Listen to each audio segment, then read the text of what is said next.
Hello and welcome back to Gaming 101 with Mr. Berger. So tonight we're going to take a look at this fun Mortar Cycle deck.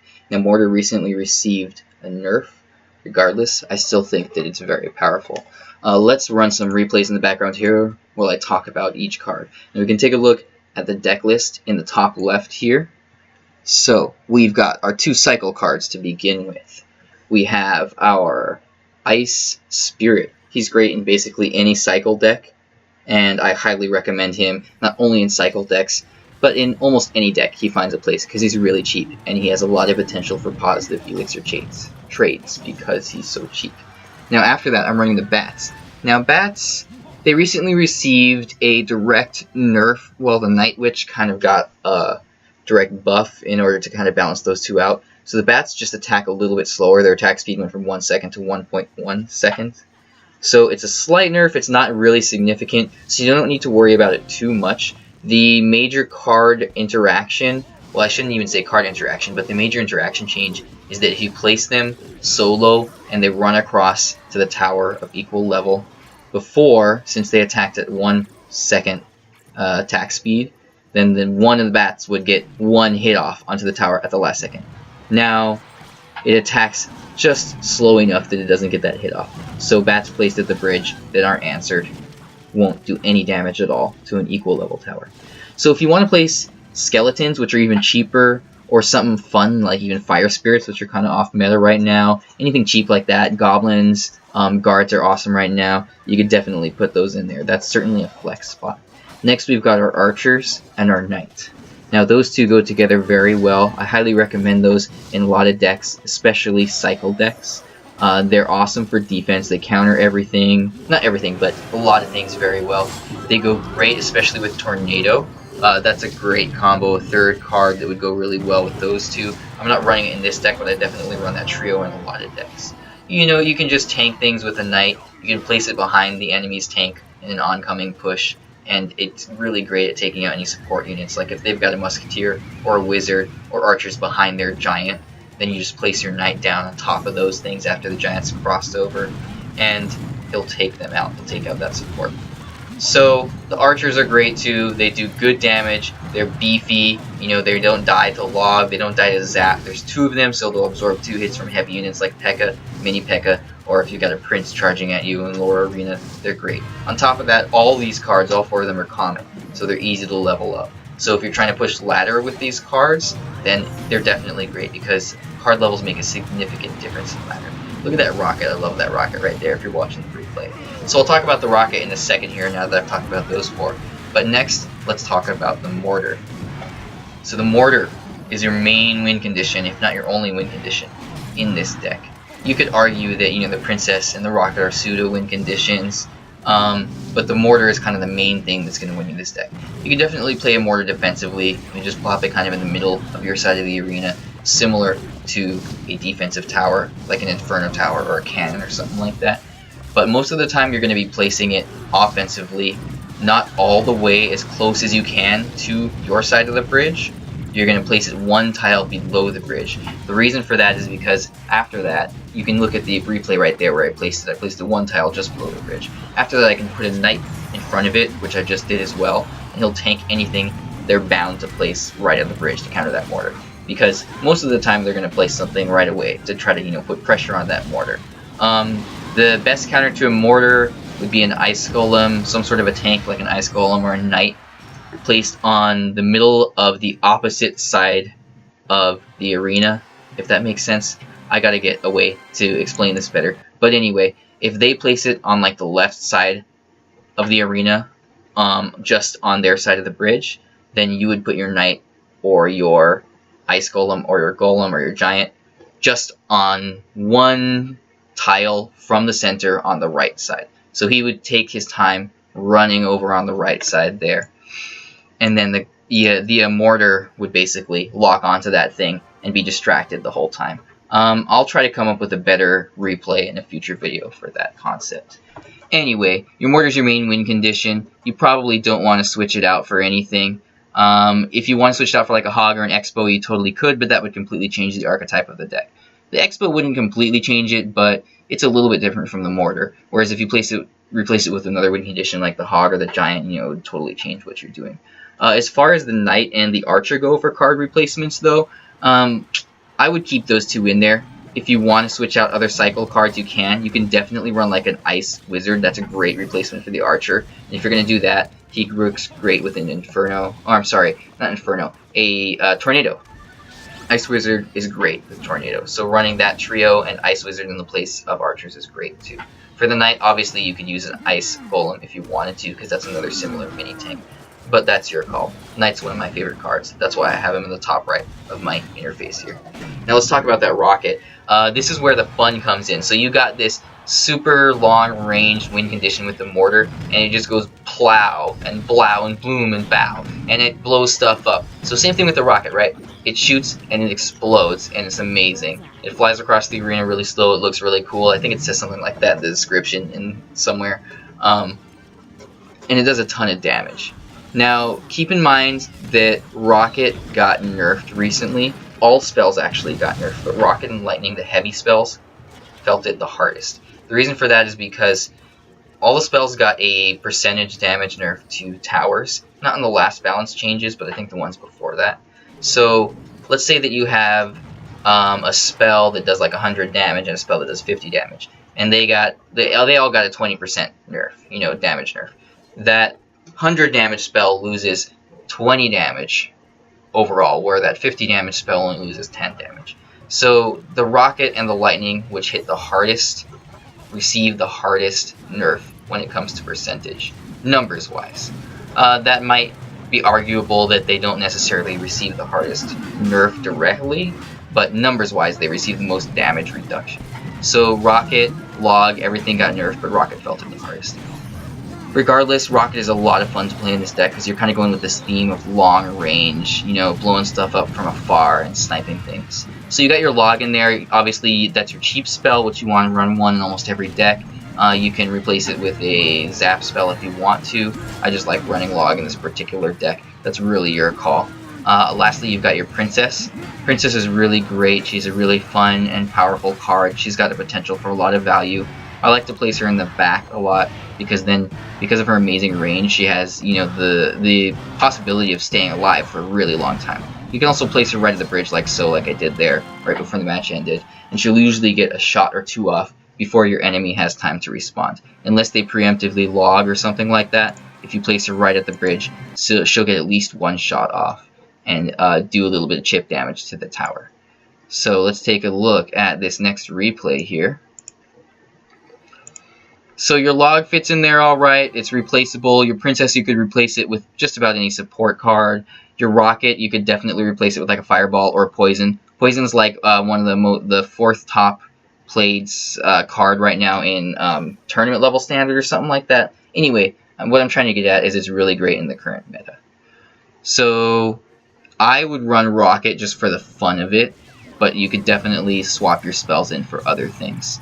As far as direct replacements for the Princess go, if you're not already running Archers, you could put them in there. You could run an Ice Wizard. You could run just about any like cheap support card. You know, you could potentially run a Goblin Gang or something too. Even a Musketeer or something like that. Okay, so let's go ahead, now that we talked about all the cards, let's go run through a couple of these replays, and then I'll play a live match or two.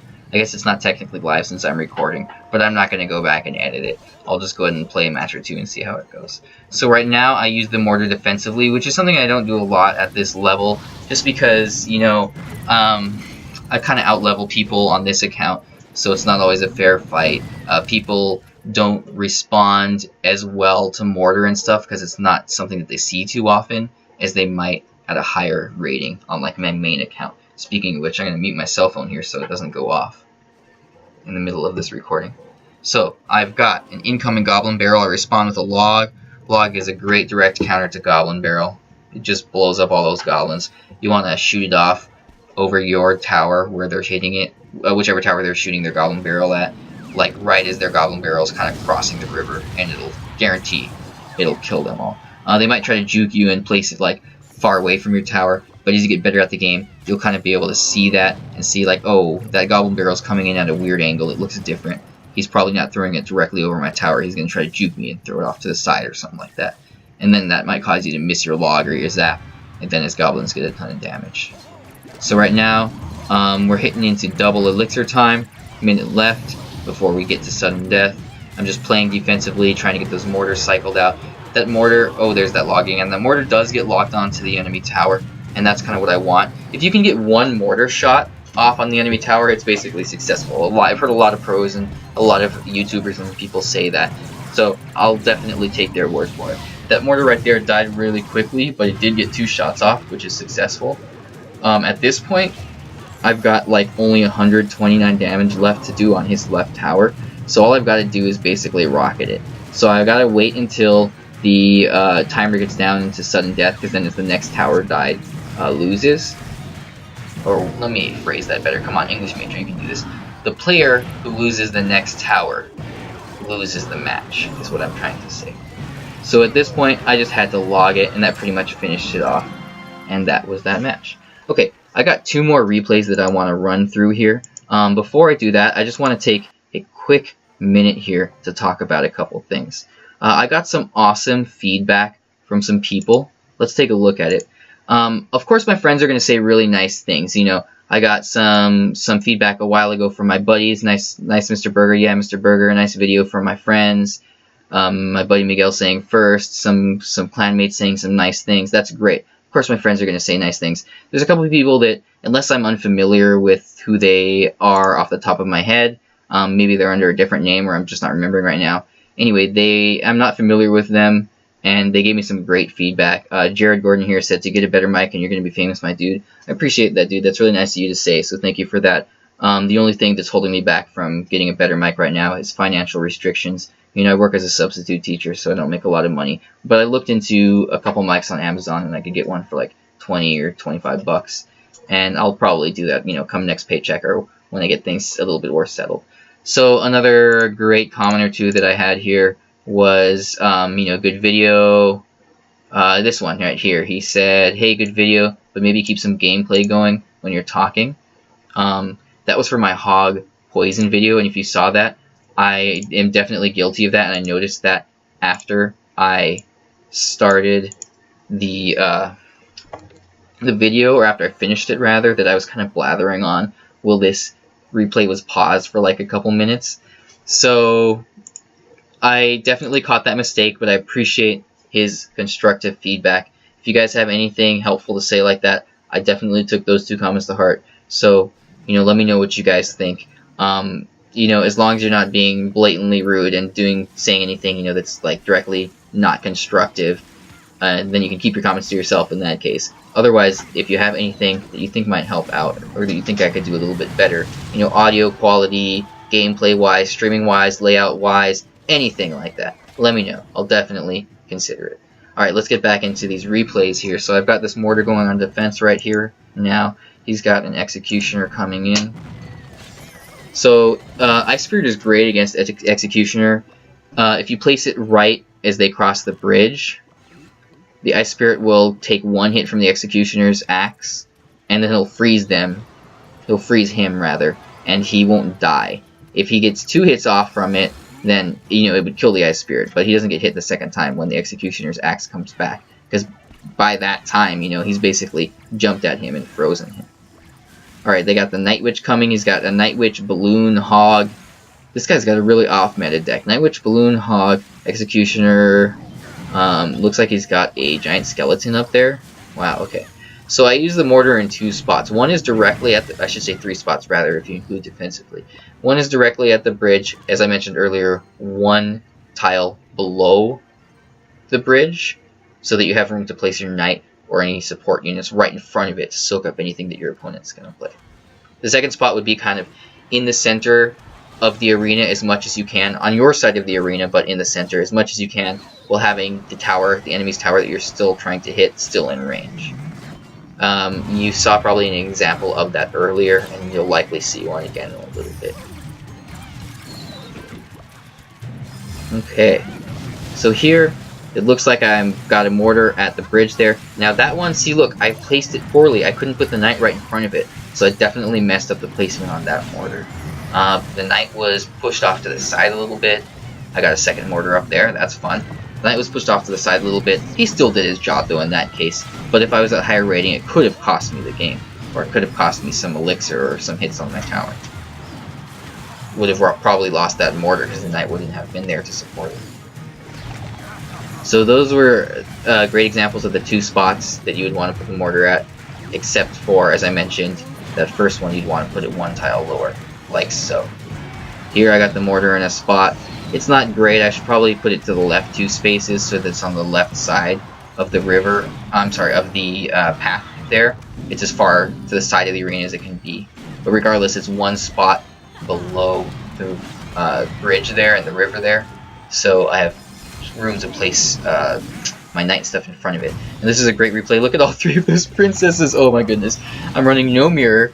I just got 3 princesses there. And they all shot off at the tower like twice. And my mortar finished it off with those princesses. That was an amazing finish. That was a great replay. I'm glad I got to share that one because it was really fun and cool. Okay, I got one more replay that I want to share, and then I'll probably take a look at some live games, if you want to call them that.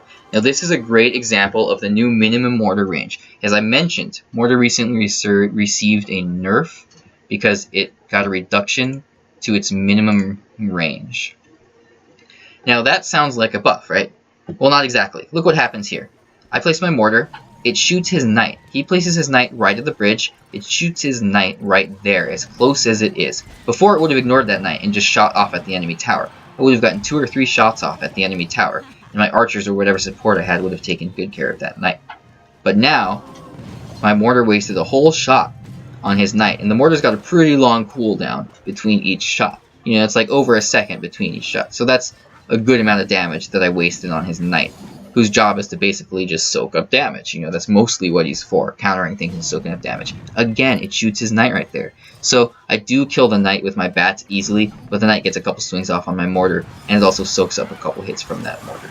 So that mortar range reduction, the minimum range reduction, is actually a nerf, I believe, is a nerf to the mortar. You could argue that it has its advantages. You know, if he placed his princess right there at the bridge, and I had my mortar, it would have shot the princess and killed it, and that would have been amazing. But, you know, if he's any smart, he's not going to do that. He's going to do things like put the knight right at the bridge, like he did twice already, to counter that mortar. Alright, let's get back into this replay here and see how it's going. Both of us are just, you know, building up elixir at this point. Ooh, nice. We both played things at the bridge. I played the Ice Spirit just to kind of force him to play something. And he played the, what is it, Prince right there at the bridge. Prince at the bridge isn't a great play unless you've got some huge elixir advantage, because Prince is really easy to counter solo. Looks like he's running Mirror, so he's got another Prince down. Alright, he's got a Prince coming at me. Now I use the archers, and as I mentioned, archers, there's 2 of them, so they can soak up 2 hits from the Prince. I also use a mortar defensively there just to soak up more damage from the Prince.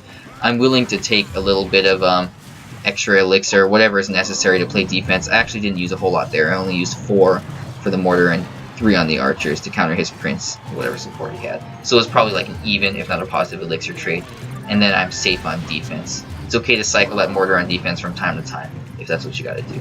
Now obviously the log is one of the best direct trades for the princess. It is a positive elixir trade against the princess. It instantly kills her. It only costs 2, whereas the princess costs 3, so that gives you, whoever used the log, the elixir advantage in that scenario. Now, a lot of decks run princess and other things that are very susceptible to the log. That would be primarily bait decks, like log bait decks, which I covered one of those in one video briefly when I showcased like 5 different decks, but I'd love to do a video specifically on bait at some point. But this deck, it's not running anything like Goblin Barrel or Goblin Gang or Dart Goblin, anything that is also susceptible to bait, or that is, you know, susceptible to log, or that's very powerful when the log is baited out. So pretty much every time he's got his princess out, I'm able to log it. I got my log up every time he's got his princess up, because we've got a similar cycle if mine's not faster. Here's a great example again. He places his princess, I just log it.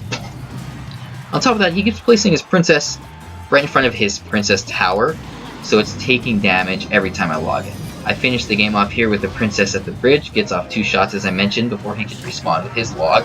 Even though it's a positive elixir trade for him, he didn't have enough time to respawn before it got to its 2 shots off. So, although I lost elixir in that trade, it got 2 shots off, which can be a positive trade, especially as you saw right there, it allowed me to win the game, right? Of course, the rocket played his main role and finished the game off. Rocket is great for finishing the game. You can hold on to your rocket. I call it a pocket rocket. Hold on to your rocket in your pocket, and you can save it for when it's sudden death and your next crown wins. Now let's jump into a couple games here so that I can lose and show you guys how terrible I am at this game and act like I'm really cool with replays where I win. I'm just kidding. Hopefully I'll win a couple here, but let's see how it goes. So one of my favorite things to do is to place cycle cards in the back. I got princess and archers. They're great for playing in the back. I'm going to go with the princess and just see if he's got any direct counters to the princess like the log. He's not playing anything yet. I'm going to play an ice spirit at the bridge. Okay, well he's in this game. He's not doing that lame thing that I do, where you purposely throw games to keep your rating down on your alt account. He's level 9, whereas I'm level 10, so obviously I'm going to have an advantage here. Ooh, I almost placed that mortar, but I do want to answer what he's got here, and use mortar defensively to distract that hog, as you would do with pretty much any defensive structure. Does a great job with those archers. Look at those archers just soaking up a few hits from Electro Whiz and dishing out a bunch of damage. They're a great card to level up. Let me see if I can get this princess within log range. See, she's shooting stuff right now, so she's not quite within log range because she's not lit up, because I've got my log hovered over right there. Now she's all lit up, which means she's gonna get hit by that log. So I hit the log hit the log onto the princess tower, and the ice spirit there. Definitely a great elixir trade. A lot of value there. So when you talk about value, you talk about like how much elixir are you countering their cards for with yours? How much damage do you get off? Do you hit more than one unit? Do you hit the tower and the princess, which I did there? Yes, I did, so that's good value. And on top of that, I also hit the ice spirit, which increases the value even more. I'd highly recommend taking a look at my terminology video if you haven't yet. I talk about those things a little bit more in depth. I'll see if I can't get like a card or a thumbnail. Oh yeah, thumbnail is the cover, sorry. A card up here at about this point. It's 22 minutes now, so remember that. And you can take a look at that terminology video. I talk a little bit more about elixir trades, positive trades, negative trades, so on and so forth. Alright, so at this point, I put that mortar down, it gets a few shots off. He's obviously going to go for a big push with that P.E.K.K.A. So I just kind of got to play defense. I'm feeling pretty confident about being able to counter his stuff. Look at this log, I hit 3 things with it. So not only do I take out that princess in the back, I get some damage off and some pushback on that E-Wiz or whatever it was there, and the P.E.K.K.A. P.E.K.K.A's going down. He doesn't have any damage on my towers yet. This looks like it's pretty much GG in my favor. Again, guys, I gotta remind you whenever I win games like this, it's an unfair fight. He gives me a thumbs up. Give him a thumbs up. Because I purposely throw matches on my alt account to stay lower level from time to time, to kind of just showcase decks and have the fun of the game without, having that crazy pressure on ladder, because anybody that tries to push ladder knows there's crazy pressure. So obviously he's level 9, his P.E.K.K.A. was only level 3, his cards were lower level, so I kind of had an advantage there. Not exactly the most fair fight. So Porkin Suisu, thank you for being a good sport, giving me the thumbs up, I appreciate that. Alright, let's do one more game and then I'm going to go ahead and close this video here. Okay.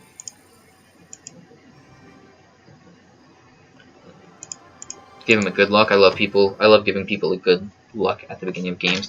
Now I'm going against El Kevin. So I'm going to play a little bit more safely this time and not do that cocky thing where I play some mortar and expo right at the bridge right away. I'm going to play a little bit more defense. I love cycling cards in the back, as I mentioned earlier, early game. A lot of people hang on to their cards and don't play anything, and they bleed elixir, as people like to call it.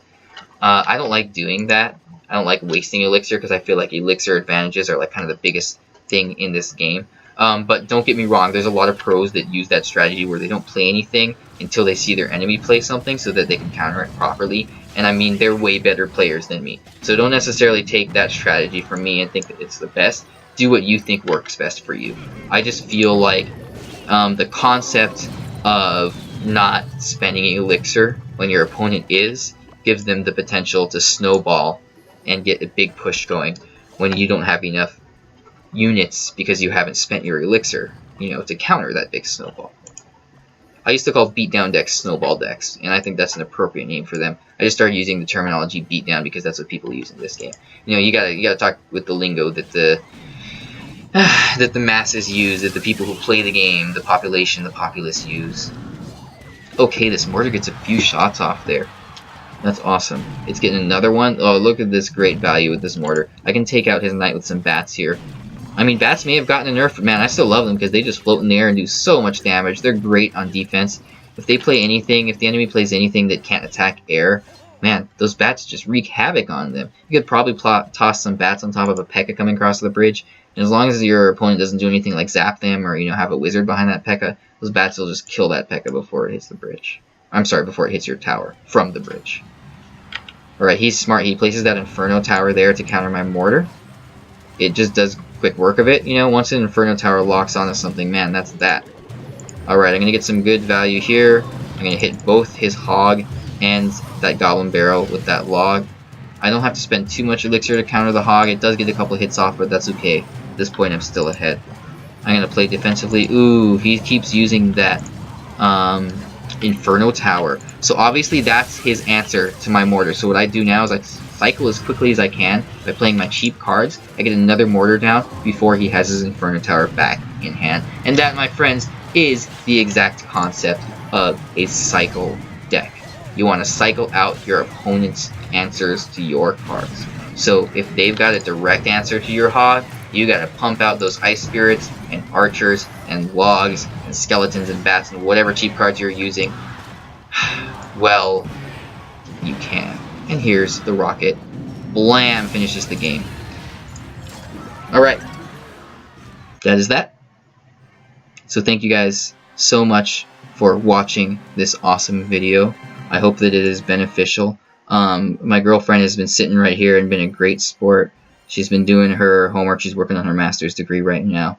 And she's listening to some classical music, I think. Is that Tchaikovsky? Is that what you're listening to? Can I come say hi? Come get in the webcam. Scoot on over here. Here's my beautiful girlfriend. Hi. Alright. Thank you guys so much for watching. Have a good night. Have a good day.